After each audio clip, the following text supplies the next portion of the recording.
أعوذ بالله من الشيطان الرجيم بسم الله الرحمن الرحيم السلام عليكم ورحمة الله تعالى وبركاته.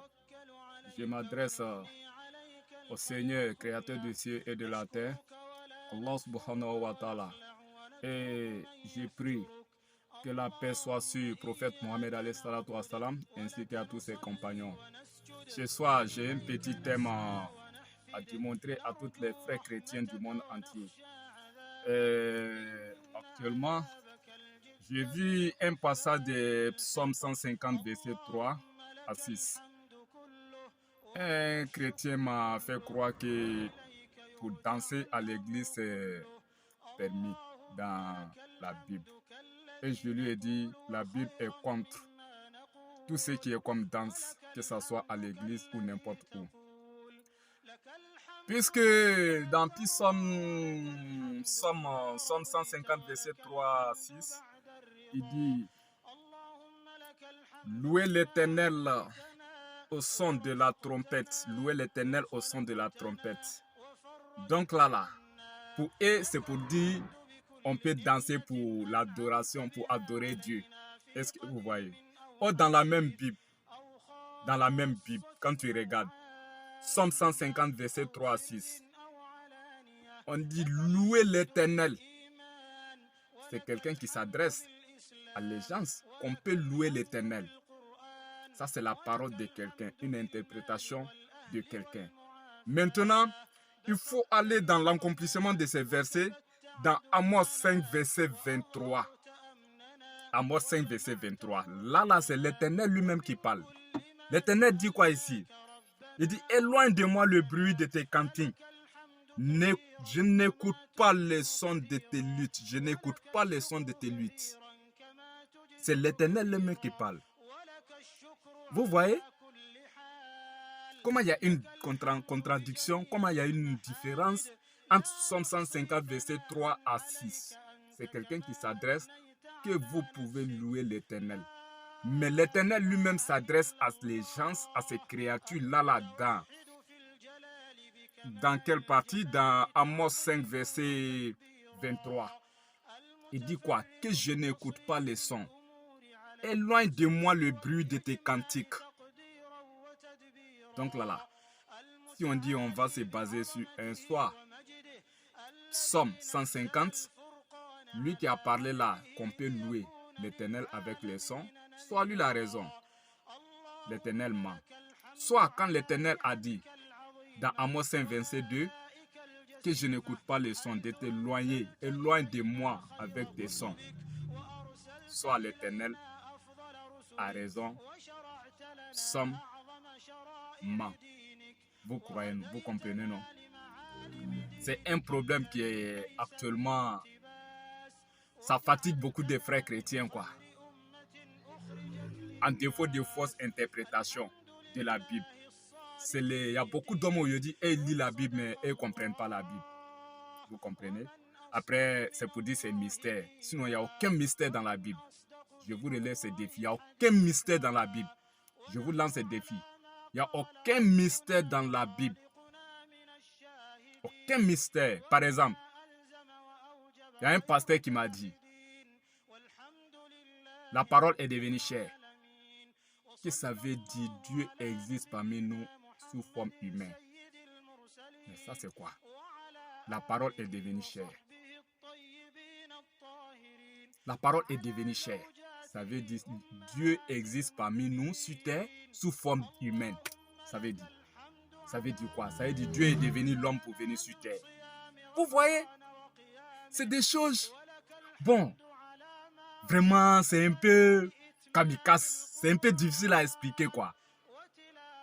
Si au moins, si ça trouvait que le contexte se trouve dans le Coran, ils vont dire non, nous on ne croit pas le Coran. Or, c'est dans leurs propres livres. Quand c'est comme ça, l'accomplissement se trouve d'abord. Premier l'accomplissement, il faut aller dans Genèse 1, verset 3. Dieu dit quoi là-bas? Que la lumière soit et la lumière fut. Quand Dieu a créé le monde, avant d'abord de créer le monde était rond et vide. Mais comment Dieu a créé le monde? C'est avec la parole Dieu a créé le monde. La parole devient un outil de travail pour Dieu. Il a pris la parole, il dit la lumière soit et la lumière fut. en même temps. Ce qu'il dit, ça se réalise. Ça est la parole qu'il a travaillée. Si on dit la parole devient chair, ça ne veut pas dire l'homme existe et Dieu existe sur terre sous forme d'homme. Non, ça veut dire la parole coûte cher, puisque c'est avec la parole que Dieu travaille. Vous voyez un peu. Voilà le contexte. Deuxième contexte se trouve où? Dans Hébreux 10, verset 5. Quand tu regardes dans Hébreux 10, verset 5, ça se dit quoi là-bas? Jésus même s'adresse à Dieu. Il dit quoi? Il dit pourquoi Christ entrait dans le monde. Dit, tu n'as voulu ni sacrifice ni offrance, mais tu m'as formé un corps. Tu m'as formé un corps. C'est quel corps? Dieu a formé quoi? Un corps. Vous voyez un peu. Dieu a formé Jésus, un corps. À l'aide de quoi? À partir de quoi? C'est à partir de la parole que Jésus a été créé. Maintenant, il faut regarder. C'est où Dieu a formé le corps de Jésus. C'est dans le ventre de sa mère. Si tu veux voir ces parties, il faut remonter un peu. Tu vas dans Psaume 22 aussi. Verset 10. Psaume 22, verset 10. Il dit quoi là-bas? Dès le sein maternel, je étais sous ta garde. Dès le ventre de ma mère, tu as été mon Dieu. Vous voyez comment Jésus s'adresse à Dieu? Après avoir le créé, après avoir le mis dans le ventre de sa mère. Jésus dit, dès le ventre de sa mère, Dieu était son Dieu. Mais comment Jésus est arrivé dans le ventre de sa mère? Est-ce que Marie a fait un rapport sexuel avec un homme? Non. Mais comment Dieu a inventé Jésus dans le ventre de sa mère? C'est avec la parole. En comment? Ange Gabriel. Il vient dire quoi? Quand il est arrivé pour confectionner Jésus dans le ventre de sa mère, il dit, oh mon Dieu, je suis venu pour faire ta volonté. Je suis venu pour faire ta volonté. En créant Jésus. Voilà comment Jésus est venu dans le monde. Tout ça, ça est la parole que Dieu a pris pour travailler. Vous voyez un peu. La Bible, c'est un livre qui est clair. Les versets aussi sont clairs. Maintenant, est-ce que Jésus, il est Dieu plutôt? Parce qu'il y a un grand problème là. Il y a des évangélistes qui s'imposent que Jésus, il est Dieu. Est-ce qu'ils comprennent la signification du mot Dieu? Quand on dit Dieu. Raison pour laquelle nous les musulmans, d'une part, moi je ne peux pas accepter qu'on appelle nos Allah Dieu. Puisque dans le Coran, Allah est Allah. On ne peut pas le comparer avec autre chose, non. Or, dans la Bible, quand tu dis Dieu, même Satan est appelé Dieu dans la Bible. Les hommes sont appelés Dieu dans la Bible. Même un enfant est appelé Dieu dans la Bible. D'après la Bible, Dieu a dit à Moïse que Moïse, je te rends Dieu devant Pharaon et Aaron, ton disciple, ton frère Aaron, ton disciple. Vous voyez, il y a beaucoup de dieux dans la Bible. C'est pourquoi quand elle dit Jésus est Dieu, là, moi, ça ne m'étonne pas. Oh, pourtant, Jésus lui-même s'adresse à Dieu dans Jean 17, verset 3, en disant quoi? Oh, la vie éternelle, ceux qui te connaissent, toi, le seul vrai Dieu, qui a envoyé Jésus-Christ. Mon frère, il y a un problème. Hein?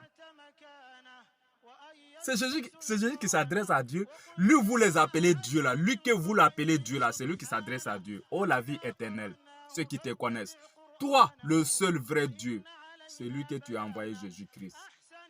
Mais là, Jésus s'adresse. Si Jésus est Dieu là, il s'adresse à quel Dieu? Souvent, il faut poser des questions, mes chers chrétiens. Souvent, il faut analyser les versets. Il ne s'agit pas de lire, mais il faut analyser. Est-ce que vous voyez? Est-ce que Jésus est réellement Dieu? Je vais vous faire passer dans un autre verset. Jean 8, verset 40 à 44. Bon, je ne vais même pas arriver au 44, mais je te donne Jean 8, verset 40. Jésus dit quoi? Il dit, mais maintenant, vous cherchez à me faire mourir. Moi qui vous ai dit la vérité que j'ai attendue de Dieu. Vous attendez? Est-ce que vous comprenez ces versets? Mais maintenant, vous cherchez à me faire mourir. Moi qui vous ai dit la vérité que j'ai attendu de Dieu qu'Abraham n'a point fait. Mon frère, arrêtez d'attribuer le mot Dieu sur quelqu'un qui ne veut pas qu'on l'appelle Dieu. Est-ce que c'est forcé de rendre quelqu'un Dieu? Et je lance ce défi. Chers frères chrétiens, je vous donne mon numéro. Mon numéro WhatsApp. Plus 225 07 58 20 36 86. Je vous lance ce défi. Dans la Bible de Genèse jusqu'à l'Apocalypse, il y a un verset où Jésus a confirmé que je suis Dieu. Où c'est écrit que je suis Dieu.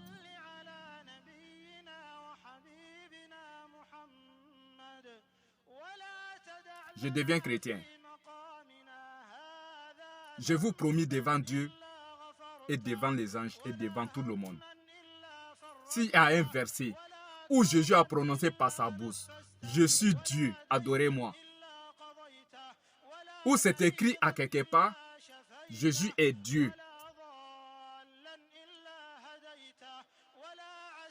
Je deviens chrétien. Je vous lance ce défi.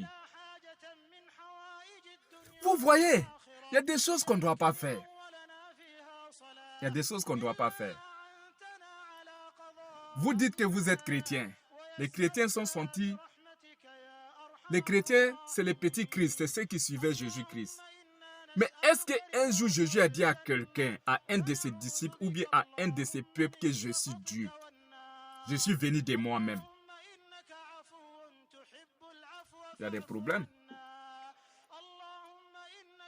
Quand tu regardes dans Luc 10, verset 21, Luc 10, verset 21, Jésus dit quoi? Je te loue, Seigneur du ciel et de la terre.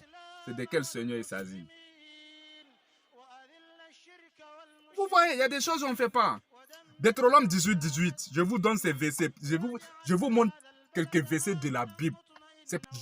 Dieu dit quoi à ces gens? Il dit, c'est-à-dire, je ressusciterai un prophète parmi vous où je vais mettre toute ma parole dans sa bouche. Tout ce qu'il va dire là, ça viendra de moi. Qui est ce prophète-là? Est-ce qu'il peut relever ces défis? Si Jésus est Dieu, c'est qui ces prophètes? Vous voyez, il y a des choses qu'on ne doit pas faire. Hein? Vraiment, chers chrétiens, revois encore la Bible. Revois encore la Bible. Raison pour laquelle moi, principalement, je vous dis que je n'ai pas confiance 100% de la Bible. Par rapport à quoi?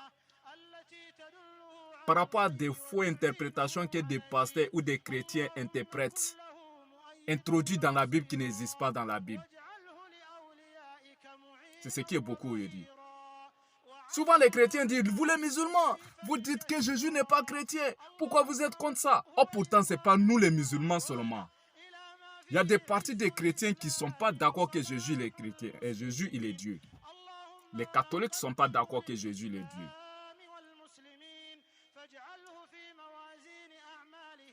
Est-ce que l'Assemblée de Dieu, ils sont d'accord? Est-ce que les bouddhistes, ils sont d'accord que Jésus est Dieu? Est-ce que les célestes sont d'accord que Jésus est Dieu? C'est ça le problème. C'est basé, Jésus le Dieu est focalisé dans l'évangélisme. Évangélistes. Les évangélistes qui veulent vraiment forcément que Jésus devienne Dieu. Mais pourquoi? Pourquoi?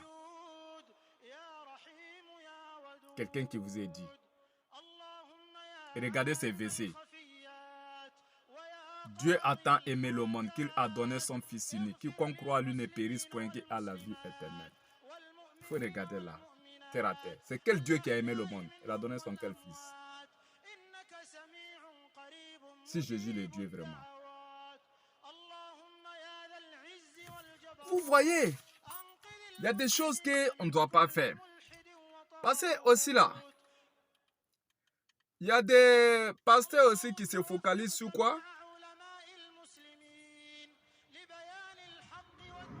il y a des pasteurs qui se focalisent parce que Jésus dit, moi et puis le Père, nous sommes un. Moi et puis le Père, nous sommes un. Vous voyez, non? Bon, là, il y a un problème qui s'impose. Il y a un problème. Moi et puis le Père, nous sommes un. Oui, d'accord. Ça ne veut pas dire que Jésus est Dieu. Ça ne veut pas dire que Jésus est Dieu. Si vous voulez comprendre que ça ne veut pas dire que Jésus est Dieu, je vous donne ces versets. Je vous donne Luc 11, verset 4, où Jésus demande pardon au Père de pardonner son péché. Toi, tu es Dieu, tu demandes un autre Dieu. Tu demandes pardon à un autre Dieu de pardonner tes péchés. Donc, tu as mis ta divinité là-haut. Vous voyez comment il y a problème. Et puis, je vous donne encore Psaume 40, verset 13. Psaume 40, verset 13, où Jésus dit que mes péchés sont plus que mes cheveux. Mes péchés sont plus que mes cheveux. Est-ce que Dieu a péché? Est-ce que Dieu fait péché? Dieu ne commet pas péché. Côté péché là, c'est au niveau des êtres humains. Dieu n'a jamais connu péché. Chers frères chrétiens, je vous ai donné mon numéro. Plus 225 07 58 20 36 86. C'est un message que je lance à tous les chrétiens du monde entier. Lui qui n'est pas d'accord à ce que je dis, il peut rentrer dans mon contact, on fait un direct pour voir qui a raison, qui a tort. Assalamu alaikum wa rahmatullahi, chers frères musulmans.